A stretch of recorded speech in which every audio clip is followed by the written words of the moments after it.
విజయవాడ ఎన్టీఆర్ కాలనీలో సీసీ కెమెరాలను ప్రారంభించారు. కాలనీ వాసులు ఈ సీసీ కెమెరాలను ఏర్పాటు చేసుకున్నారు. డీసీపీ కృష్ణకాంత్ పాటిల్, ఏసీపీ దామోదర్ ఈ సందర్భంగా కాలనీ వాసులను అభినందించారు. ఇతర కాలనీల్లోనూ ఇలాంటి సీసీలను ఏర్పాటు చేయాలని అధికారులు పిలుపునిచ్చారు.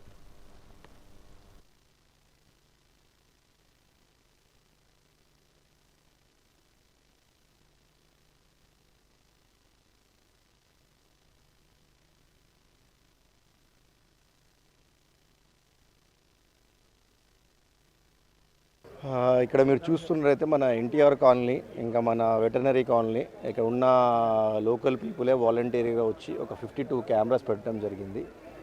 సో దానికి పబ్లికే వాలంటీర్గా వచ్చి పెట్టడం జరిగింది. సో దాన్ని మన కమాండ్ కంట్రోల్తో ఇంటిగ్రేట్ చేసుకోవడం జరిగింది. పక్కన ఉన్న కూడా 2 కాలనీలు విజిట్ చేయడం జరుగుతుంది. సో అదే ఇనాగ్రేట్ చేయడానికి ఇక్కడ కమ్యూనిటీ పోలీసింగ్కి ఒక పర్ఫెక్ట్ ఎగ్జాంపుల్.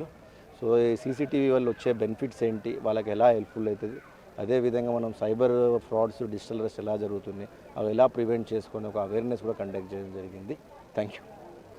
ఇక్కడ మీరు చూస్తున్నట్లయితే మన ఎన్టీఆర్ కాలనీ, ఇంకా మన వెటర్నరీ కాలనీ, ఇక్కడ ఉన్న లోకల్ పీపులే వాలంటీర్గా వచ్చి ఒక 52 కెమెరాస్ పెట్టడం జరిగింది.